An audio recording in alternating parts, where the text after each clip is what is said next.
How you doing? This is Eric again. I'm doing my second video talking specifically about traveling as a type 1 diabetic. I'm going to kind of go over a couple of things that make traveling as a diabetic a little bit safer and some of the recommendations that I think are a good idea if you're going to be really have any type of chronic illness and be a road warrior, traveling consultant, really anyone who travels for work more than really one day a week or more. One of the things that I started doing actually a little bit later in my traveling career is starting a program with my family where I call them every day to let them know that I woke up. As a diabetic, obviously, you have to worry about your sugars going low and going into some type of diabetic coma. And if, let's say, you're a person that doesn't like to get up, your gig doesn't make you have to get up to 10 o'clock. Well, you put a privacy thing on there. It lasts, you don't take it off because you go into a coma. They're not going to go into your room until it was really the last day of your stay. So you possibly can go into a coma and die, actually, without anyone actually going into your room. So what I've done is I've created a process where every day I call my parents. I let them know I'm going to be up by 7:30 and get ready for work, 6:30, whatever time it is. And that way I call and either do a verbal contact with them or at least leave a message. I do recommend that you actually talk to someone, verbally. The main reason is there's times where I've gotten up and I've thought that my sugars were completely fine, and I mean I was just messed up beyond really belief. But I was, smart enough to remember the routine of, I guess muscle memory or just normal reaction. You call up, make the conversation, and then hang up. Whereas if your family, whether it be your wife, your parents, your own kids, depending if you're a little older, will probably be able to verbally recognize if you have low blood sugars or not. So it's a good idea to set that up. And again, establish time frames. Give them the hotel you're located at. On your hotel account, you can put information about yourself in there. Say you're a type 1 diabetic. Say you're whatever it is, epileptic, whatever. And let them know that there might be complications and people will call for you if your status goes bad. I can give you an experience, I guess, some people might find it slightly funny, but I mean, I woke up one time and my sugars were incredibly low. I did not get an actual reading at the time I woke up because my motor reflexes were depreciated so badly. I mean, I could not even do that. I mean, it was really bad. So what I did is I had some juice next to me. I couldn't open up the juice. Again, my hands weren't working properly. I had a bag of candy, which I hadn't opened up yet, basically some jelly beans. I keep them with me. I couldn't open the bag up initially. I was trying to get out of the bed, but my hands and legs were not working properly, so I actually fell out of bed. I was able to knock the phone off the cradle, but I could not hit a number properly to actually get either an operator or the front desk to hit 0.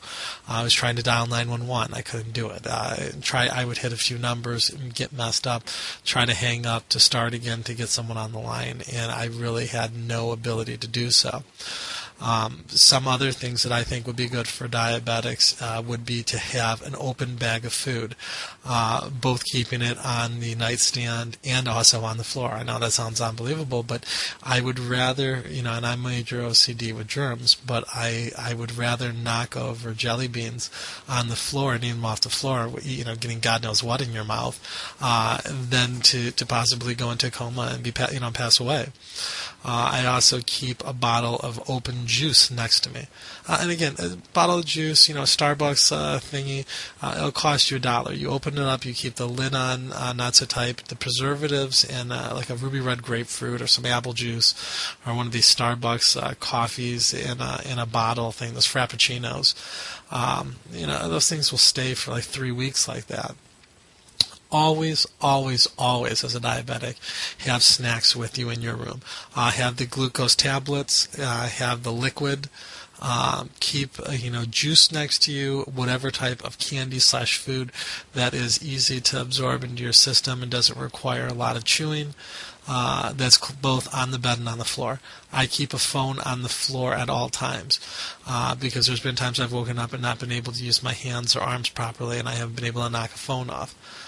this instance that happened to me where I woke up, my sugars are incredibly low.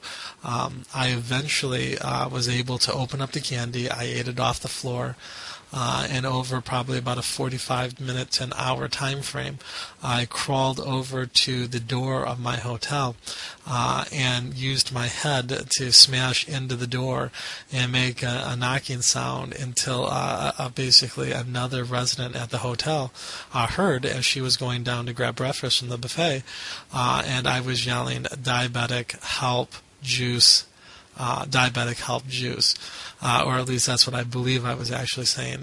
My speech pattern was very bad, but one of the things you can do to keep this from happening again, juice next to the thing opened up, telephone on floor, having food both on the bedside table and on the floor. Because there's times, and again, maybe my symptoms in the way in which I respond to low blood sugars is going to be different from other people. But this is an activity that I have actually done. And I incorporate having juice and food even into my home life, as well as even contacting family members to let them know that I've woken up each day, because there's been times where, my liver, your liver kicks out a thing of glucose in the morning to wake you up. That's your kind of your morning buzz. Myself personally is I have about 10-minute window in that until that glucose is eaten up. I call it my 10 minutes of clarity. And if you're not able to call your family members or get juice or whatever it is in that time frame, you can very well go into a coma, and something bad can happen. What I do recommend in the end is that you establish some type of relationship with a family member. You wake up lower than 40, I call immediately and let my family know, hey, my sugars are low, I'm 40, I'm going to have X amount of food, and I will call you in an hour. If I don't call you back, call me. If you're unable to get a hold of me, then come over and do what you have to. And I think these are things, whether you're traveling or even at home, are something that you should do to make sure you're not going to have issues. I'm not saying, again, I'm perfect or anything like that, but there's been a couple of times I've had some very, very close calls and really not woken up. And I was lucky to survive to the age I am, because I almost... I almost didn't make it, especially that time in Columbia, Missouri. It was absolutely a very, very scary time. But that's one of the things I would look into if I was you. Anyways, that's my one tip of the day today for being a diabetic who travels, or even for just regular home lifestyle. Try to have someone to check in on you.